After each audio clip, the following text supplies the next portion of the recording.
예, 여러분 한 주간 잘 지내셨나요? 이제 벌써 4월의 마지막 주일입니다. 봄이 오는 듯 했는데 4월의 마지막 주일이고 이제 또 무더운 여름이 시작되는 여러분 요즘은 5월이 여름과도 같습니다. 5월의 여름 시작을 우리가 기다리게 된 이 시점에서 저는 오늘 말씀을 통하여서 정말 우리가 일평생 살아가면서 어쩌면 자주 들을 수 없는 설교를 오늘은 꼭 한번 전하면서 저의 이야기가 아니고 하나님께서 정말 광야에 있는 자기 백성들에게 주신 교훈입니다. 교훈이란 것은 여러분 대세계 보면 유익한데 그러나 금방 듣기에는 좀 부담스러운 그런 것들이 교훈이 될 수가 있습니다. 오늘 그래서 좀 무거운 주제지만 그래도 반드시 한 번은 들어야 될 설교이기 때문에 이런 말씀들이 왔을 때에 여러분 딱 집중하고 말씀이 진짜 무엇을 이야기하는지 그 의미를 여러분 되새기고 오늘 정말 간절한 마음으로 마음속으로 이걸 내가 평생 내가 이정표로 삼고 살아가야 되겠다 하는 그런 마음의 각오와 함께 말씀을 받는 복된 시간이 되기를 주님의 이름으로 축복합니다. 예, 성경 여러분 우리가 66권 1189장입니다. 그래서 이 66권 1189장의 말씀은 한 장 한 장이 다 정말 귀하고 복된 말씀입니다. 그래서 어떤 말씀은 여러분 우리가 쭉 성경을 읽어가다 보면요. 읽기만 해도 우리에게 소망을 주고 그리고 힘을 주는 그런 말씀이 있습니다. 저도 그런데 여러분도 그렇겠죠. 성경을 읽어가다 보면 그죠? 어떤 말씀은 누가 시키지도 않았는데 붉은색 이렇게 펜을 가지고 꼭 줄을 치고 싶은 부분들이 있습니다. 왜냐하면 평소에 알고 있는 말씀이지만 그날 아침에 그 말씀을 읽을 때는 그게 너무나 마음에 확 다가왔기 때문이죠. 그래서 이 말씀이 이런 뜻이구나. 진짜 힘을 얻고 위로를 얻기도 하고 그런 말씀들이 있습니다. 자, 그런데 여러분 그렇지만 어떤 말씀은 여러분 읽었을 때에 그 내용 자체가 상당히 좀 부담스럽고 또 이게 읽기만 해도 부담스러운데 그런 본문을 가지고 설교를 준비하고 전달하기에는 진짜 부담스러운 말씀들이 있습니다. 오늘 여러분 우리가 함께 교독한 신명기 8장 이 11절부터 20절까지 말씀이 읽기만 해도 부담스럽고 또 설교를 통해 전하기에는 더욱 부담스러운 말씀입니다. 어쩌면 그냥 지나가고 싶은 그런 말씀일 수도 있습니다. 그렇지만 그렇기 때문에 여러분 더더욱 우리가 한 번쯤은 이 정말 귀중한 중요한 영적인 교훈이 담겨있는 말씀을 우리가 한번 듣고 깨닫고 그리고 마음에 깊이 새기고 앞으로 우리가 신앙생활을 하는 데에 정말 내가 이 말씀을 이정표로 삼아야 되겠다 하는 그런 은혜가 꼭 이 한 시간에 있기를 주님의 이름으로 축복합니다. 예, 모세는 여러분 약속의 땅에 들어가게 될 출애굽 2세대죠. 이미 출애굽 1세대는 어떻게 됐습니까? 광야에서 다 지금 죽어갔습니다. 약속의 땅 가나안에 들어갈 수 있었는데 그들이 정탐꾼을 보내었고 그리고 정탐꾼을 보내고 난 뒤에 돌아와서 12명의 정탐꾼 중에 10명의 정탐꾼이 반대를 합니다. 우리는 거기 갈 수가 없다고. 자신들 스스로 메뚜기 같다고. 그들은 거인족이 있다고. 싸워서 이길 수 없다고. 심지어 말은 하지 않았지만 하나님이라 할지라도 이건 우리가 이길 수 없다고. 그럼 그런 의미로 반대를 한 것 아닙니까? 그래서 다시 우리가 모세를 죽이고 새롭게 지도자를 뽑고 애굽으로 돌아가자고 이야기를 한 겁니다. 얼마나 지켜보던 하나님이 여러분 세상 말로 생각하면요 얼마나 의의가 없겠습니까? 아니 내가 준다고 하는데 이스라엘 백성들 자기들이 싸우기는 싸우지만 그 싸움에 여러분 진짜 승리 원동력은 누구십니까? 하나님 아니십니까? 전쟁에 능하신 하나님. 심지어 천사들을 보내서 하룻밤 사이에 16만 5천 명을 멸하시는 여러분 그 하나님의 능력이 있는데 그런데 이스라엘 백성은 그걸 믿지 못하죠. 정탐꾼들의 얘기만 듣고 하나님의 마음을 상하게 합니다. 그래서 하나님께서 모세를 불러서 내가 오늘 밤에 20세 이상 이스라엘 백성들 다 광야에서 죽여버리겠다고 이야기합니다. 모세가 중보하죠. 하나님, 얼마나 화가 나시면 그렇게 말씀하시는지 그 마음은 이해가 된다는 겁니다. 그렇지만 만약에 하나님 여기에서 이 광야에서 이 장정들을 다 죽이시면 이런 사정도 모르는 주변의 이방 나라들이 하나님을 어떻게 생각하겠습니까? 이스라엘 백성들이 힘이 없었어. 약속의 땅으로 건너갈 힘이 없었어. 하나님이 이 백성들을 다 죽이셨다고 그렇게 말씀하지 않겠습니까? 그러면 하나님께 도무지 영광이 되지 않습니다. 이 백성을 살려달라고 간구를 하죠. 그러니까 하나님께서 모세의 기도를 들으시고 그럼 좋다, 내가 20세 이상 이 백성들을 이 광야에서 다 죽인다. 서서히 죽이겠다는 거예요. 그리고 그 백성들이 다 죽고 난 뒤에 40년 뒤에 정탐한 하루를 1년으로 삼고 40년 뒤에 이 백성들이 20세 이상 장정들이 다 죽고 난 이후에 이 출애굽 2세대를 데리고 내가 약속의 땅으로 가겠다. 이게 여러분 광야에 있었던 하나님의 첫 번째 결단이었어요. 그래서 이 광야에서 40년 세월을 보내는 거죠. 여호수아와 갈렙 외에 아무도 여러분 살아남은 사람이 없습니다. 그리고 그 당시에 20살 미만이었던 이 다음 세대 아이들 출애굽 2세대죠. 이들이 자라나서 이제 39년이 된 겁니다. 이제 약속의 땅 들어가기 1년 전에 하나님은 이 백성들을 다시 끌어 모아놓고 모세를 통해서 가르치는 게 신명기 이야기입니다.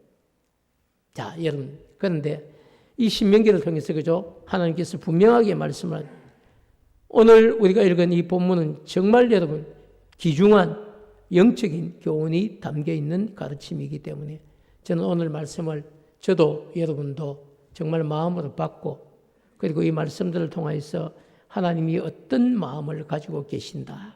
그런 것을 깨닫고 우리 삶을 한번 다시 되돌아보고 그리고 오늘부터 정말 감사가 회복되는 그런 축복이 있기를 주님의 이름으로 축원합니다. 예, 오늘 11절 말씀 우리가 한번 같이 읽도록 하겠습니다. 11절입니다. 11절 말씀 띄워주시죠. 시작.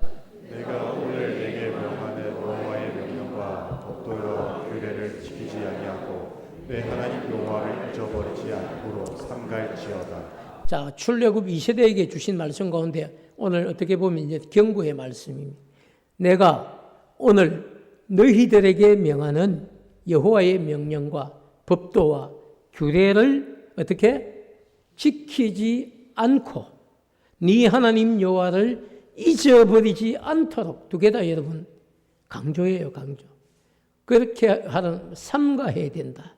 반드시 거꾸로 얘기하면 반드시 여호와의 명령과 법도와 규례를 지켜야 하고 내 하나님 여호와를 잊어버리지 않도록 뭐라는 겁니까? 반드시 기억해야 된다. 이렇게 이야기하시는 겁니다. 자, 여러분 11절 말씀을 이렇게 이야기하는 것은요. 이스라엘 백성들의 역사를 보면 이스라엘 백성들은 풍요로운 삶을 자신들이 누릴 때마다 역사적으로 어김없이 나타났던 영적인 현상 두 가지가 있습니다. 그것을 경고한 것이죠. 그 첫 번째 영적인 현상을 보면요. 그들이 마음이 교만해지는 거예요. 좀 살게 됐다. 이제 고생이 끝나고 좀 살게 됐다. 이렇게 되면 이스라엘 백성들이 시대마다 똑같은 반응을 보인대요. 그들의 마음이 뭐해지기 시작합니까? 교만해지는 거예요. 그리고 하나님이 자신들에게 베푸신 은혜를 어떻게 했다는 겁니까? 잊어버렸다는 거예요. 이게 이스라엘 백성의 역사예요. 가난할 때, 힘들 때, 어려울 때, 포로생활을 할 때, 이럴 때는 여러분 하나님을 얼마나 간절히 찾았는지 모릅니다. 시키지 않아도 그때는요. 아무리 피곤하고 힘들고 해도 집에 들어오면 저녁마다 누가 시키지 않아도 아버지, 그냥 아버지 이름이 불러지는 거예요. 고통 가운데서 하나님을 찾았다는 겁니다. 근데 풍성한 삶을 주니까 하나님을 잊어버렸다는 거예요. 그게 이스라엘 백성의 여러분 영적인 상태였어요. 또 한 가지 두 번째는 하나님을 잊어버린 것만 해도 하나님 입장에서 섭섭한데 동시에 뭐가 나타나냐면요. 하나님을 잊어버리고 뭘 섬긴 겁니까? 우상을 따라 섬기기 시작. 이런 이스라엘 백성들의 역사를 아시죠? 아침에는 하나님 앞에 뭘 드리고? 번제를 드리고 저녁에는 뭐합니까? 우상에게 가서 절을 하고 여러분 그리고 부패한 삶을 살기 시작. 그게 이스라엘 백성의 삶이었어요. 그 모든 것들이 여러분 우상을 숭배하는 일과 관계되는 타락이었어요. 그래서 모세는 11절 말씀을 통해서 너희들이 약속의 땅에 들어가게 되면 반드시 두 가지를 지켜야 된다. 그 첫 번째가 뭡니까? 여호와의 명령과 법도와 규례를 지켜야 된다. 어떤 상황에서도 지켜야 된다. 두 번째가 뭡니까? 풍요로운 삶을 주신 여호와를 잊어버리면 안 된다. 모든 것이 다 뭐라는 이야기입니까? 하나님께서 주신 은혜다. 이 이야기를 잊지 말라고 이야기하고 있습니다. 자, 여러분 11절 말씀을 통해서 그죠? 영적인 교훈을 준 이 모세는 연이은 12절에서 16절 말씀을 통해서 물질의 그 풍요로움이 영적으로 어떤 결과를 우리에게 가져다 주는지를 세세하게 여러분 들려주고 있습니다. 우리 12절부터 16절 그 의미를 되새기면서 한번 같이 읽도록 하겠습니다. 시작. 내가 먹어서 배불고 아름다운 집을 짓고 거주하게 되며 또 내 소와 양이 번성하며 내 은금이 증식되며 내 소유가 다 풍부하게 될 때에 내 마음이 교만하여 내 하나님 여호와를 잊어버릴까 염려하노라. 여호와는 너를 애굽 땅 종 되었던 집에서 이끌어내시고 너를 인도하여 광대하고 광야만 광야 곧 불뱀과 전갈이 있고 물이 없는 간조한 땅을 지나게 하였으며 또 너를 위하여 단단한 반석에서 물을 내셨으며 내 조상들도 알지 못하던 만나를 광야에서 내게 먹이셨나니 이는 다 너를 낮추시며 너를 시험하사 마침내 내게 복을 주려 하심이었느니라. 아멘이죠. 자, 여러분 12절부터 그죠? 16절 말씀을 우리가 좀 더 쉽게 제가 여러분에게 말씀을 드리면 약속의 땅 가나안에 들어가서 배부르게 먹고 그리고 아름다운 집을 짓고 그곳에서 정착해서 살아가면서 너희들의 가축이 점점점 더 많아지게 되고 더불어 재산도 더 많아지게 되고 그렇게 소유가 풍부하게 되면 마음이 교만하게 되어서 어제 내가 어떻게 살아왔는지 과거의 삶을 다 잊어버리고 오늘 내가 누리는 이 풍요로움을 허락하신 여호와를 잊어버릴까? 그것이 염려가 된다는 내용입니다. 그 정리를 해보면요. 정말 어제 내가 힘들 때, 어려울 때, 포로 생활할 때, 애굽에서 힘들어할 때 그때는 시키지 않아도 누굴 찾았습니까? 여호와 하나님을 찾았다는 이야기. 그런데 약속의 땅 너희들이 들어가서 풍성한 삶을 누리게 되면 이제 그때는 여호와 하나님께 감사하라고 이야기를 해도 아무도 하지 않고 도리어 뭐 하나님이 하신 일이 있어.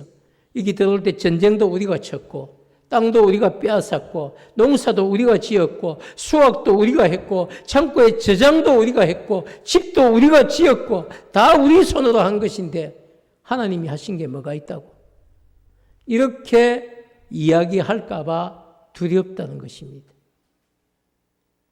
사랑하는 여러분, 모세는 출애굽 이 시대 백성들을 바라보면서 너희들 속에 그런 마음이 들 때마다 애굽 땅에서 종되었던 이스라엘 백성들을 건져내시고 광야에서 불뱀과 전갈의 그 위험 속에서도 생명을 지켜주시고 물이 없었던 이 광야에서 반석을 쪼개서 물을 내어 마시게 해주셨던 여호와 하나님을 잊지 말라고 명령을 하고 있어요. 더 나아가 물뿐만 아니고 조상들조차도 알지 못했던 하늘 양식인 만나를 40년 동안이나 내리시고 먹이신 여호와를 잊지 말라고 이야기하고 있는 겁니다. 그리고 하나님께서 광야에서 이스라엘 백성들을 그렇게 고생시킨 이유는 백성들을 더 겸손하게 낮추시고 그리고 백성들을 테스트해서 결국은 하나님 앞에 자신들이 낮출 때마다 뭐 하시려는 겁니까? 복을 주려고 하셨다. 이렇게 이야기를 하고 있는 것이죠. 사랑하는 여러분, 하나님의 축복으로 인해서 우리가 누리게 되는 풍요로움은요, 정말 좋은 것입니다. 그렇지 않습니까? 하나님이 주신 은혜가 있어서 우리가 이렇게 잘 살게 된 것, 정말 좋은 거죠. 여러분, 우리나라만 해도 그렇지 않습니까? 복음이 이 땅에 들어오기 전에 140년 전에는요, 이 나라 조선은 여러분 전 세계 지금 한 200개국 정도가 넘는데요. 그 중에 전 세계 꼴찌에서 첫 번째, 두 번째 나라가 어디입니까? 조선 땅이었어요.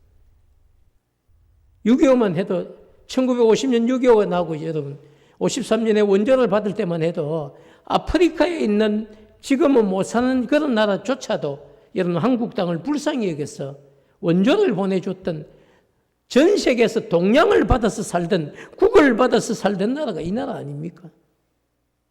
그런데 하나님이 여러분 선교사들을 보내고 기도하게 하시고 정신을 바꾸시고 생각을 개조시키시고 여러분 양반과 쌍놈이 사라지게 하시고 정말 똑똑한 사람들이 정말 인정되어서 쓰임을 받는 나라가 되게 하셨고, 그리고 전 세계에 여러분 나라들과 경쟁할 수 있는 지혜를 주셨고, 그리고 오늘의 대한민국이 여러분 만들어진 겁니다. 누가 이 작은 나라, 여러분 지하 자원도 제대로 없는 이 나라, 고작 있는 것 사람들 똑똑한 머리 하나 있는 나라, 이 나라가 여러분 세계 경제대국 10위 안에 들 줄 누가 알았겠습니까? 그래서 많은 세상 사람들이, 연구하는 사람들이 대한민국을 연구를 해도 지하 자원이 많은 것도 아니고, 그렇다고 여러분 뭐 자본이 많은 나라도 아닙니다. 도대체 이 나라가 어떻게 이렇게 성장을 했는가 살펴보는 거죠. 볼 때마다 내린 결론이 그들이 알 수가 없다는 겁니다. 대한민국이 이렇게 급작스럽게 이런 성장한 나라가 된 이유를 알 수가 없다는 겁니다. 그러나 우리는 알죠. 우리 부모 세대, 할아버지, 할머니 세대, 아버지, 어머니 세대, 그분들의 눈물의 기도를 알지 않습니까?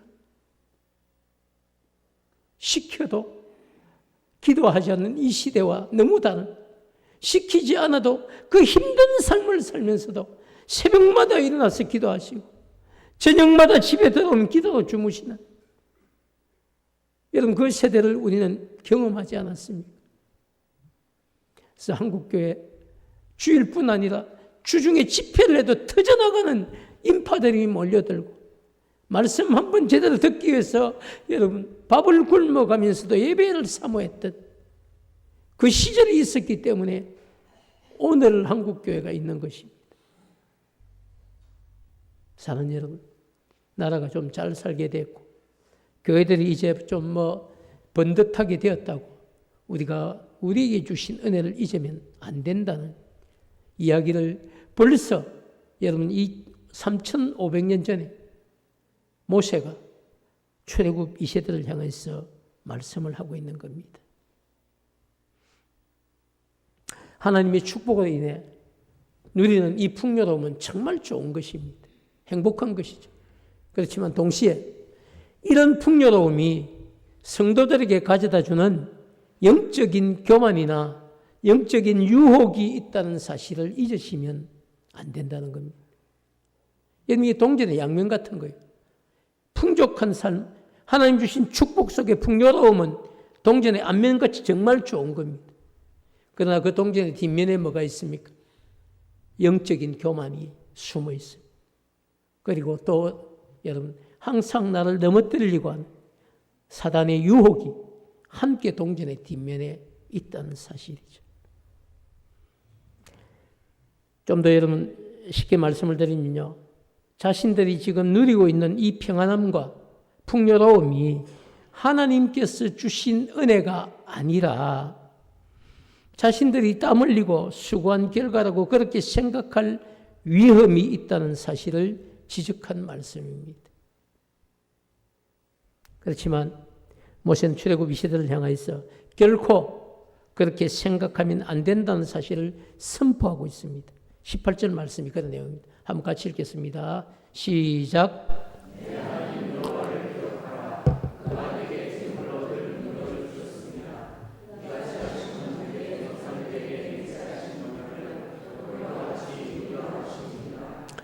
자, 그렇죠. 내 하나님 여호와를 기억을 해. 왜? 뭘 기억하는 겁니까? 그 하나님이 너에게 뭐 할 능력을? 재물을 얻을 능력을 주셨습니다. 이같이 하심은 네 조상들 아브라함과 이삭과 야곱에게 맹세하신 그 언약을 하나님이 너희들을 통해 이루게 하셨다는 사실을 말씀하고 있습니다. 약속에 신실하신 하나님, 언약에 신실하신 그 하나님이 오늘 우리나라도 여러분의 가정도 우리 교회도 이만큼 살 수 있도록 은혜를 베푸셨다는 사실을 지적하고 있는 겁니다. 사랑하는 여러분, 내 능력과 내 손의 힘으로 재물을 얻었다고 생각하는 것이 얼마나 교만한 생각인지 잘못된 것인지 어리석은 생각인지를 지금 지적하고 있는 것입니다.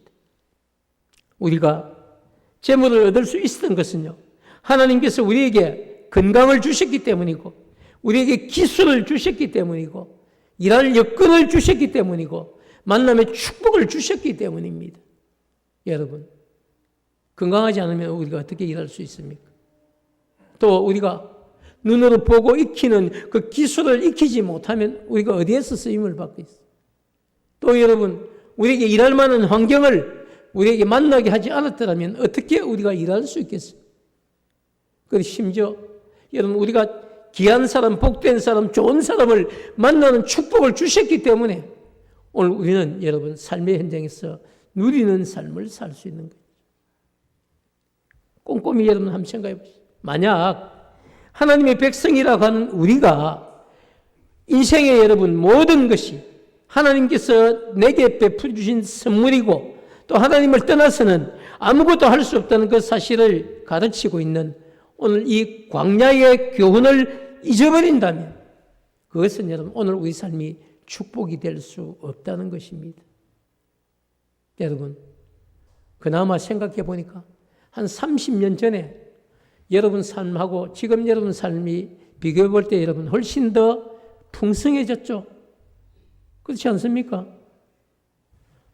저는 여러분 30년 전에 저도 30년 전에 그죠?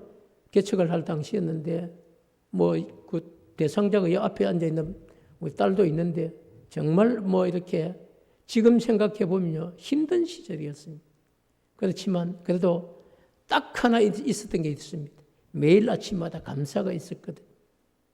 눈만 뜨면 하나님, 그래도 이런 환경 가운데 정말 복음 전할 수 있는 은혜 주셔서 감사합니다. 목회자 불러주셔서 감사합니다. 교회를 세워갈 수 있는 은혜를 주셔서 감사합니다. 여러분, 그런 것들이 우리의 기도죠. 저는 그 시절도 행복했다고 생각합니다. 왜? 하나님이 베푸신 은혜를 잊지 않았기 때문이죠. 지금도 마찬가지. 지금도 여러분 우리가 좀 살게 되었다고. 그래도 우리 울산만 해도 다른 사람들이 부러워하는 지역이거든. 집집마다 여러분 자가용 한 대씩은 대부분 다 있죠. 또 새끼 밥 없어서 여러분 걱정하는 분 계신가요? 그리고 여러분 어떻습니까? 주어진 환경을 돌아봐도 살만한 도시입니다. 풍요로운 도시죠. 네, 여러분 매일 아침마다 감사하십니까?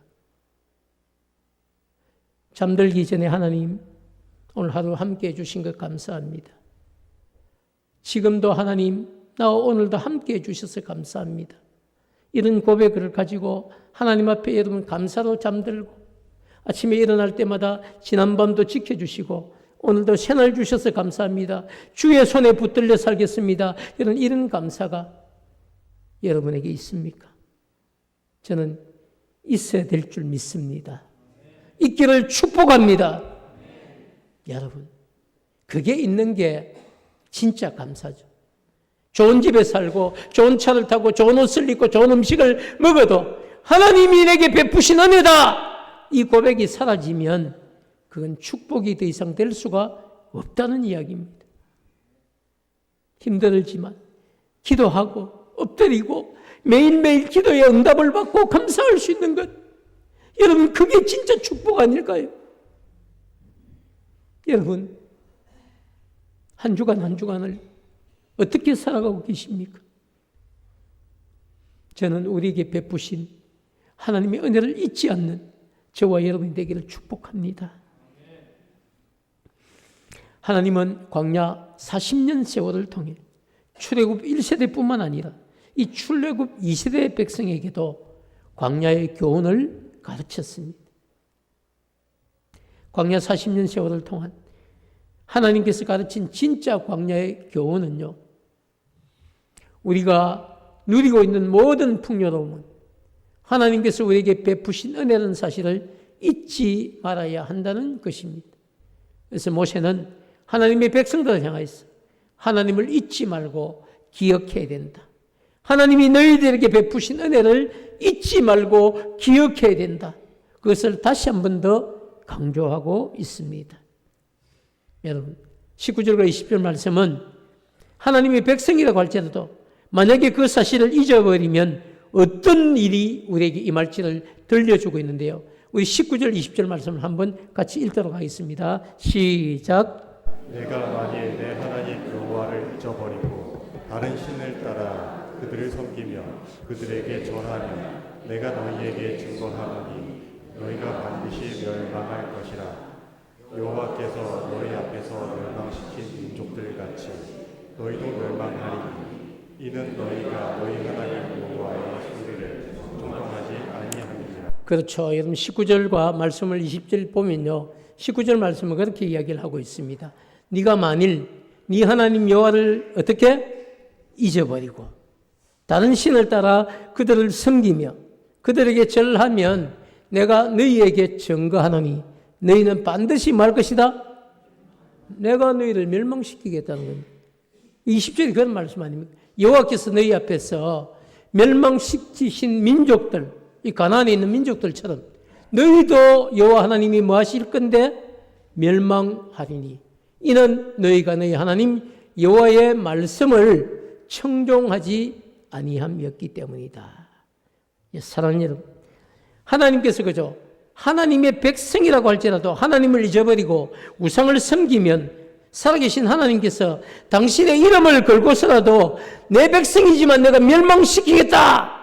그렇게 지금 경고를 하고 있는 겁니다.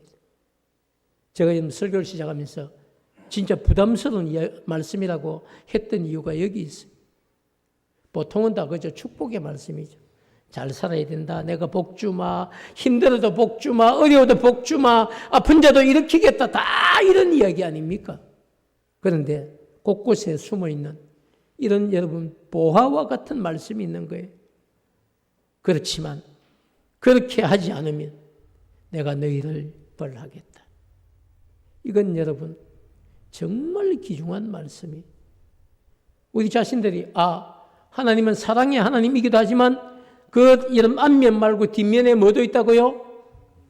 그래서 하나님은 심판하시기도 징계하시기도 하고 주셨던 복을 빼앗아가기도 하시는 분이 바로 우리가 믿는 하나님이다. 그래서 설교자는 이런 말씀이 사실 너무 부담스러운 거예요. 그렇다고 이걸 싹 제끼고 그냥 넘어갈 수도 없고 그렇지 않습니까?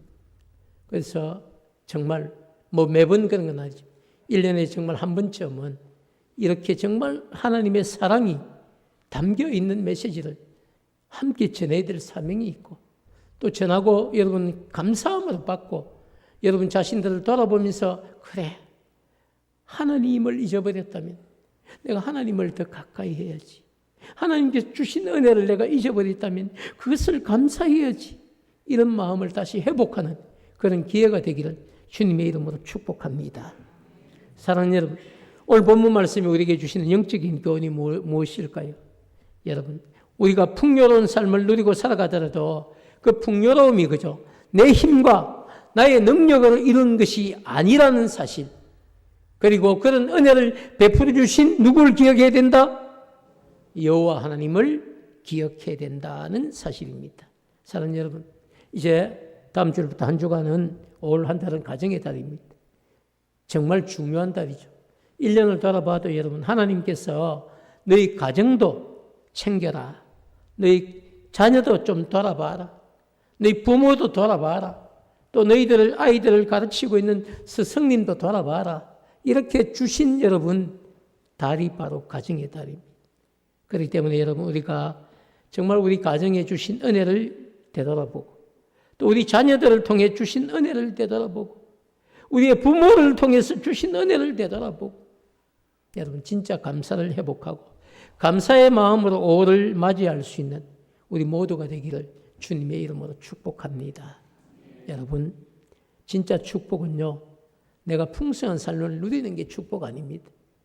이 풍성한 삶을 누리게 하신 분이 여호와 하나님이시다. 하나님이 나를 사랑하셔서 여기까지 함께 해주셨고 은혜를 베풀어 주셨다. 그것을 잊지 않고 살아가는 것이 그게 뭡니까? 그게 축복이죠. 저는 오늘 광야의 교훈은 바로 그런 내용이라고 믿습니다.